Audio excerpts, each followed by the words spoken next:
من الشيطان الرجيم ولا تقف ما ليس لك به علم إن السمع والبصر والفؤاد كل أولئك كان عنه مسؤولا.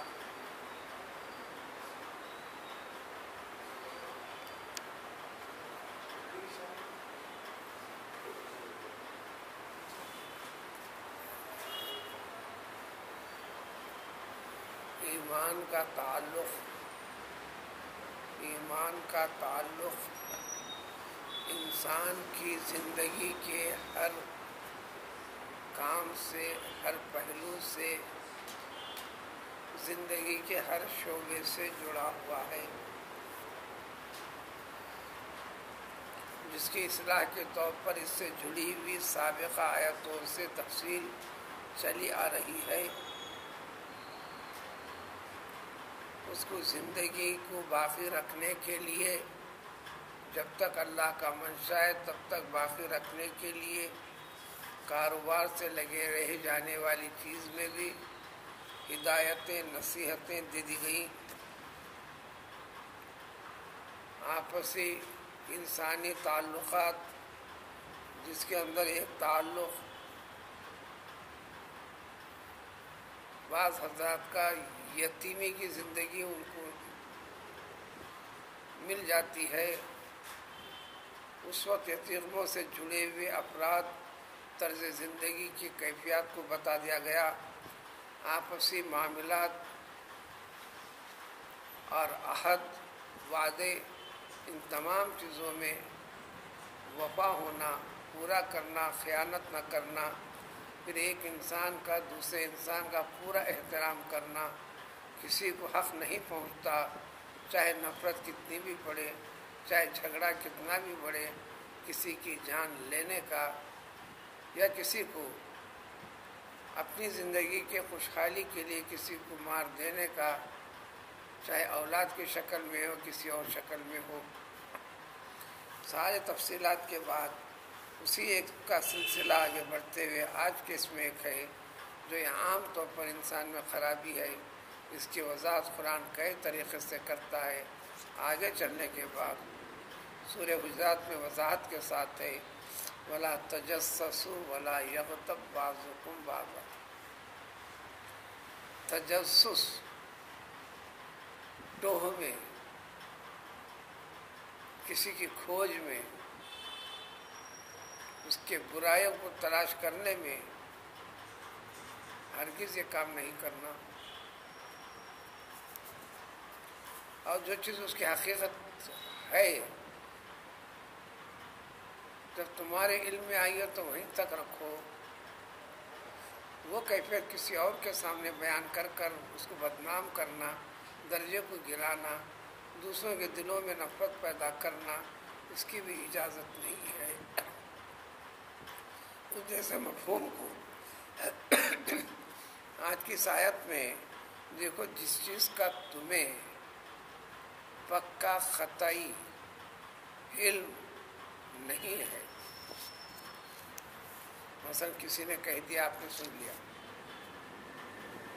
کسی کا کہنا، یہ واقعی ہونے کی دلیل کہاں سے ہوئی؟ پہلے تو سنو ہی نہیں۔ کوئی بھی ایسی چیز زندگی میں، یہ ہر انسان کو زندگی کے ہر موڑ سے تعلق رکھنے والی چیز ہے، قطعیت کے ساتھ، تحقیق کے ساتھ جب اس کا پتہ نہیں ہے تو تم اس کا پیچھا مت کرو۔ ایسا کیوں کہا ہوں گا، ایسا کیوں آ رہا ہوں گا، ایسا ہوگا، اس لیے ہوگا، یہ ضرور ہے، یہ جو کہہ رہا ہے وہ نہیں ہے، جو ہے وہ بات چھپا رہا ہے، یہ فلاں ہے فلاں ہے، اس میں کیوں زندگی برباد کرتے ہو؟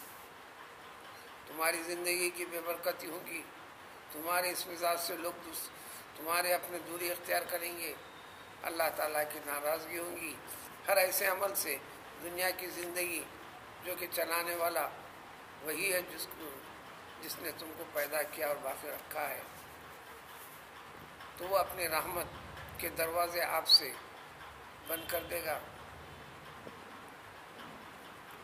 جس میں تم بے برکتی پاؤ گے، زندگی دنیا کی زندگی بھی توبہ نہ کر کر سدھار نہ پیدا کرنے پر پریشانی کے مرحلوں سے گزرو گے، آخرت میں بھی اللہ تعالیٰ کے پاس سخت گرفت ہوگی۔ تو ذکر ہے کہ جس چیز کا تمہیں تحقیق کے ساتھ پتہ نہیں اس کا پیچھا مت کرو، کیا فائدہ ہے تمہیں اس سے؟ یہ کہہ کر تھوڑی سی وضاحت، دیکھو ایمان کا تعلق تمہارے صرف کسی ایک دماغ سے نہیں ہے، تمہاری جان اور روح کے لیے جثہ بدن دے رکھے ہیں، اس کی ہر چیز کے ساتھ ایمان کا تعلق ہے۔ اچھی طرح سمجھو، تم جو اپنے کانوں سے کوئی بھی چیز سنتے ہو، سچ یا جھوٹ، اچھا یا برا، خیر یا شر، خیر تو سننا ہے، اچھا سننا ہے، اچھا جاننا ہے، خود کو اچھا کرنا ہے، اچھے طریقے کو اڈاپٹ کرنا ہے، اختیار کرنا ہے۔ اس کے سوا والا طریقہ ہے وہ بھی حساب ہوں گا۔ جو اچھا سنے ہیں آپ، یہ اطاعت ہے یا عبادت ہے، یہ قابل اجر و ثواب ہے، اللہ کی طرف سے انعامات کی وجہ ہے۔ اگر اس کا غرض سننا چاہتے ہو، فطری طور پر انسان کے لیے سننا اچھا لگتا ہے۔ دیکھو تمہارے کان سے جو کام لیا ہے تمہوں نے سننے سنانے کا، اس بارے میں بھی اچھی طرح ذہن نشین رکھ لو۔ اور اسی طرح یہ آنکھ،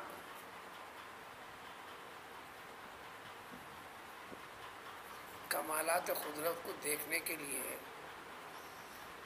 اس میں اپنے وجود کی حقیقت جاننے، قادر مطلق کی قدرت کے نمونوں کو جاننے اور سمجھنے کے لیے، حق کو پہچاننے کے لیے، اچھے برے میں تمیز کرنے کے لیے یہ ذریعہ بنایا ایک آنکھ کا بھی اللہ تعالیٰ نے۔ اگر یہ کام لیتے ہو تو تم اللہ کے ولی بن گئے۔ اگر ان آنکھوں سے دوسرا ہوس کا، شہوت کا، برائیوں کا، برے ارادے کا، برے خیال کا، دھوکہ فریب دینے کا وغیرہ وغیرہ بڑی طویل تفصیل بنتی ہے، تو تمہاری ان آنکھوں سے بھی دیکھی گئی چیزوں سے متعلق بھی جو دیکھنا چاہتے ہو، ایک نظر پڑ جانا الگ بات ہے۔ نظر پڑنے کے بعد اس نظر کو ارادہ کر کے جمانا، اس کے بارے میں تاکید۔ تو تمہاری آنکھیں بھی، اور یہ دو ذریعوں کے ذریعے یہ دل تک پہنچنے والی بات ہے۔ تمہارا دل، اس میں ساری چیزیں آنے والی چیزیں بھی، اس دل تک پہنچانے والی چیزیں، یہ کان ہے سن کر، یہ آنکھ ہے دیکھ کر، پڑھنا بھی ہے تو ان آنکھوں سے، کسے سننا بھی ہے تو ان کانوں سے، ہر چیز سے متعلق کان عنہ مسئولہ، ضرور تم سے سوال ہوگا۔ کیسے ہوگا سوال؟ خیر ہے تو اجر عطا کرنے کے لیے، شر ہے تو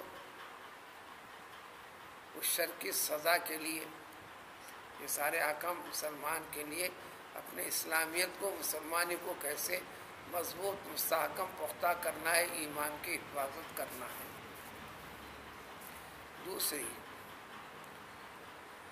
ہر انسان کم زیادہ پاؤں دیے ہیں اللہ تعالیٰ نے، اس کا بھی حساب کتاب ہونے والا ہے۔ چلنا پڑتا ہے، حرکت کرنا پڑتا ہے، لیکن اس طریقے، راستہ طے کرنے کا طریقہ چاہے کسی بھی غرض سے ہو، یا اس زمین کے اوپر تم اترا کر، اکڑ کر، غرور کا اظہار کرتے ہوئے، پیروں کو پٹخ کر اس انداز کو ظاہر کرنے کے لحاظ سے ہرگز نہیں چلنا۔ جب اللہ حکم دیتے ہیں تو واجب ہو جاتا ہے۔ اسی کی وضاحت اور آتے جائے گی اگلے سورہ فرقان میں، آگے پاروں میں ذکر آئے گا، وعباد الرحمن الذین یمشون علی الارض ہونا۔ اللہ کے نیک، سچے، اچھے اطاعت و فرمانبرداری کرنے والے، اپنی زندگی کے ہر پہلو کو عبادت کے درجے میں شامل کرنے والے، جب یہ راستہ چلتے بھی ہیں اطمینان کے ساتھ، سنجیدگی کے ساتھ چلا کرتے ہیں، تو لہذا اترا کر اکڑ کر نہ چلو۔ ایسا چل کے پھر اللہ نے فرمایا کیا بتانا چاہتے ہیں؟ کیا پیر کو پٹخ پٹخ کر، کیا تمہارے پیروں میں اتنی طاقت ہے کہ پیر کو پٹخ کر زمین کے ٹکڑے کرنے پھاڑ دیں؟ کر تو نہیں سکتے، تو کیوں پٹخ پٹخ کر غرور کا اظہار کر کے ایسا کیوں چلتے ہو؟ پھر اکڑ کر سینے کو ہینٹ کر پھلا کر، کیسا کرنے سے جو تمہاری ہائٹ ہے، چلے 4 5 6 7 فٹ جو بھی ہے، یہ کرنے سے تمہاری ہائٹ بڑھتے بڑھتے بڑھتے پہاڑ کے جیسی اونچی ہو جائے گی کیا؟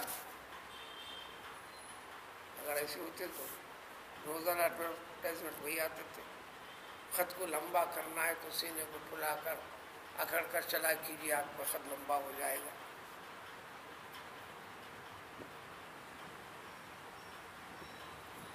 تو یہاں پر کیا ولن تبلغ الجبال طولا، تم ایسا سینہ پھلا کر اکڑ کر چل کر تم چاہو پہاڑ سے اونچے ہو جائے، بڑے طویل ہو جائیں، ہو نہیں سکتے۔ جو خط دے دیا اللہ تعالیٰ نے، جو کیفیت ہے ایسو ہے، پھر اس کیفیت کو ایسے لوگ جن کے اچھے خالی جسامت ہے، جسامت پر فخر کرتے ہیں، فخر کی چیز نہیں شکر کی چیز ہے، عطائے خداوندی کی نعمت کا اعتراف کرنے کی چیز ہے،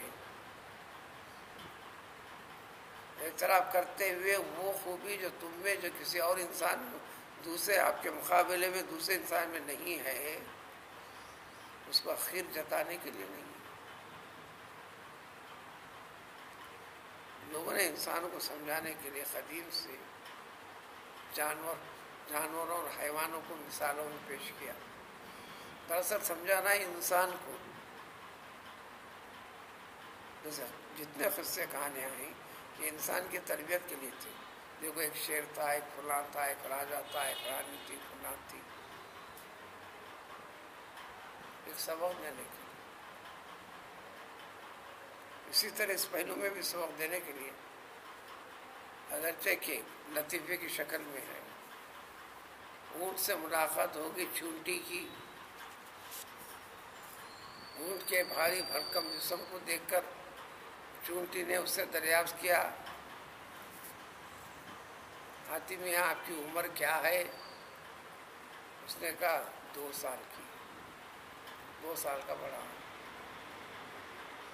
اس کے مقابلے میں حساب و کتاب شمار میں بھی نہیں آتی چونٹی۔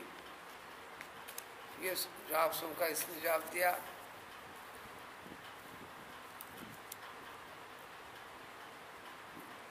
میں بھی 2 سال کی ہی ہوں، مگر فرق اتنا ہے کہ 2 سال سے مسلسل بیمار چل رہی ہوں، اس لیے میں اتنی چھوٹی ہوں۔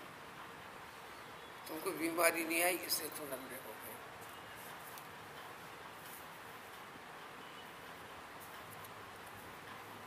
جس کو جو خط دینا یہ دیا ہے، اس کو وہ ایک مقصد کے لیے، وَفَضَّلْنَا بَعْضَهُمْ عَلَىٰ بَعْضٍ، ہر انسان کو خلقت کے اعتبار سے، چہرے کے اعتبار سے، رنگ و روپ کے اعتبار سے، محنت مزدوری کے اعتبار سے، فن کے اعتبار سے، کھیل کود کے اعتبار سے، سمجھداری کے اعتبار سے سب ایک درجے میں انسان نہیں ہے۔ لیکن اگر دریافت کرو ایک شخص کو لے کر، کیا یہ ڈاکٹر بن سکتا ہے؟ سکتا ہے۔ کیا چاند پر جا سکتا ہے؟ جا سکتا ہے۔ کیا ایک کشتی میں جیت سکتا ہے؟ جیت سکتا ہے۔ کیا جیتا ہے؟ نہیں۔ کیا ڈاکٹر بنا ہے؟ نہیں۔ کیا پرواز کیا ہے؟ نہیں۔ اندر صلاحیت کے اعتبار سے اس کو قوت بہت نہیں، یہ طاقت اللہ نے کم و بیش ہر انسان میں رکھی ہے۔ اب اس کو ماننا، استعمال کرنا، اس میں آگے بڑھنا آپ کا کام ہے۔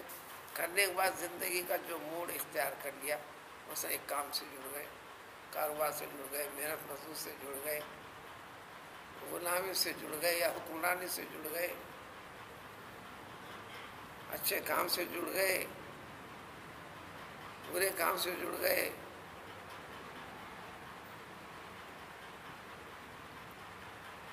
یعنی عمل پریکٹیکلی آپ ہیں کچھ، اور کیا ہو سکتے ہیں؟ جتنی چیزیں دریافت کرو سب چیزیں کر سکتے ہیں، ہو سکتے ہیں، کر سکتے ہیں، کیونکہ آپ جیسے انسانوں نے ایسا کیا ہے، آپ جیسے انسانوں نے ایسا پڑھا ہے، آپ جیسے انسانوں نے کمالات دکھلائے ہیں، وہ اس میں لگ گئے تو بتایا، تم بھی لگنا ہے۔ وَسَأَلُ اللَّهَ فَضْلَهُ، اگر تم بھی چاہتے ہو اللہ سے فضل کو طلب کرو، مل جاتا ہے، یعنی وہ لائن کو استعمال کرو، محنت کرو، جدوجہد کرو، برابر ملے گا۔ قدرت نے ایسا تقسیم کر کے رکھا ہے، لیکن لیں گے کوئی ایک کام ہے، دنیا کا ہر کام ایک انسان سب نہیں کرتا، ہر کام کو لے کر دریافت کرو یہ کر سکتا، کیا کر سکتا ہے، اور جو کر رہا ہے وہی کرے گا۔ تو اس اعتبار سے بھی آدمی درجے میں الگ الگ ہیں، اس کو غرور کا ذریعہ کیوں بنا رہے، فخر کا ذریعہ کیوں بنا رہے؟ دیکھا تم نے میں کتنا اسمارٹ ہوں، تو اسمارٹ کیوں نہیں ہے، یہ خیال کے بلا رہے کہ تمہارے اختیار کی بات تھی جو اسمارٹ بنے؟ کیا اس کی مرضی اور اختیار کی بات ہے کہ انہیں بدصورت بنا، خدا نہ کرے لنگڑا بنا، خدا نہ کرے اندھا بنا، خدا نہ کرے جاہل بنا، خدا نہ کرے بھکاری فقیر بنا، خدا نہ کرے دیوانہ اور ہاولہ بنا، پاگل دیوانہ بنا، فقیر بنا، مرضی سے بنا۔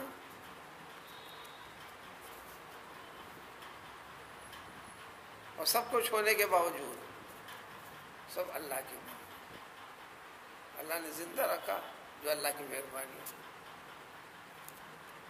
بھلے آپ ڈانٹ ڈپٹ کے بھی کچھ دیتے ہوں گے 4 پیسے، اور دلانے والا کون ہے؟ آپ نہیں ہے، آپ پاس ہے تو دیے نا، پھر آپ پاس آیا کہاں سے؟ آپ کو کس نے دیا؟ تو ان تمام چیزوں میں تاکید کر دی گئی کہ دیکھو اپنی زندگی میں مسلمانی جس کا نام ہے، ہر پہلو کے اندر اصلاح کرنا۔ کل ذالک، اب یہاں بات ختم کرتے ہیں، بڑی طویل تفصیل اوپر سے کئی مسائل کا ذکر کر کر جتنی باتیں بتا دی گئی تھیں ان میں سے ہر چیز جسے منع کیا گیا ہے، کیوں منع کیا گیا ہے؟ یہ برائیاں ہیں، چیزیں بری ہیں، یہ فکر بری ہے، مسلمان کے لیے یہ طرز زندگی بری ہے، خاص طور پر مسلمان کے لیے، قرآن تو ہر انسان کے لیے یہ ساری چیزیں بری ہیں۔ جو اس پر یقین نہیں رکھتا، ادب وجہ نہیں لاتا، وہ تو کرتے چلیے۔ تم اس کو اپنی کتاب، اپنے ایمان کا حصہ سمجھتے ہو، پھر بھی یہ چیزیں زندگی میں داخل ہو جائیں تو لوگوں کے سامنے مظاہرہ کیا ہوگا؟ اسلام برا مذہب، جبکہ انہیں اپنی جگہ ہے۔ آپ نے اس کو اپنایا نہیں، آپ نے غلط طریقے کو اپنا لیا، دنیا کہنے لگی مسلمان برا ہوتا ہے، مسلمان قاتل ہوتا ہے، دہشت ہوتا ہے، فلاں ہوتا ہے، فلاں ہوتا ہے، فلاں ہوتا ہے، فلاں ہوتا ہے، ساری دنیا کے اندر انتظام بھی ہے۔ اللہ نے کہا کہ یہ ہر چیز برائی ہے تمہارے رب کے پاس، یہی چیز تمہارا رب تم سے نہیں کروانا چاہتا، یہ اصلاح کر لو تو اپنے رب کی اطاعت ہوگی۔ تمہارے رب کے پاس مکروہ، بہت ہی ناپسندیدہ چیزیں، اسلام کا جڑا ہوا مسلمان کی زندگی کا ہر کام، اس کی سوچ، اس کی فکر، اس کے طرز زندگی پسندیدہ ہونا ہے، وہ طریقہ سکھاتا ہے۔ ذالک مما اوحا الیک ربک، دیکھو یہ ساری چیزوں کی وضاحت لے کر تمہارا رب تم کو آسمانوں سے باتیں نازل کر کر وضاحت کر دیا، جبکہ عقل، فکر، سوچ، آنکھ، ناک، کان، دل سب کچھ دے دیا، سمجھنے کی طاقت، صلاحیت دیا، لیکن کام نہ لے کر تم نے غلطیاں کی، بھی وضاحت کر دیا اللہ تعالیٰ نے تمہارے لیے۔ یہ ساری کی ساری حکمت کی باتیں ہیں، لہذا ان چیزوں کے خلاف کرو گے تو ایک طرف سے ایک طریقے سے تم نے یہ بھی شرک کے جیسے کام کیا۔ بت کو پوجے نہیں تو کیا ہوا، یہ بھی شرک کے قسموں میں سے آتا ہے، لہذا اللہ تعالیٰ کے ساتھ کسی اور کو اپنا خدا، اپنا حاکم، اپنا طریقہ بتانے والا، زندگی سکھانے والا ایسا مت کرو۔ کرتے جاؤ گے تو کیا ہوگا، اب تمہاری مرضی، فتلقا فی جہنم، دوزخ میں ڈال دیا جائے گا۔ ہر ایک کی ملامت تم پر ہوگی، تم خود ملامت زدہ ہو کر داخل ہو جاؤ گے، مدحورا، انتہائی ذلت خاری کے ساتھ، سارے انسانوں کے سامنے، خاص وقت تم نے جو معاشرے میں زندگی گزاری ہے، تم سے ملنے ملانے والے، قریب کے دور کے ان انسانوں کے روبرو تم کو ذلیل و خوار کر کر ملامت کرتے ہوئے اسی پہ اکتفا نہیں، دوزخ میں ڈال دیا جائے۔ لہٰذا اس سے احتیاط کرو، ان چیزوں میں زندگی کا جائزہ لے کر اصلاح کرتے چلو مزید۔ اور یہ ساری کی ساری چیزیں توحید سے متعلق ہیں، اسلام ایمان سے جڑی ہوئی ہیں۔ اگر نہیں کرو گے تو اور کیا کیا خرابیاں ہوتی ہیں، مزید اگلی آیتوں میں وضاحت ہے۔ سبحان اللہ۔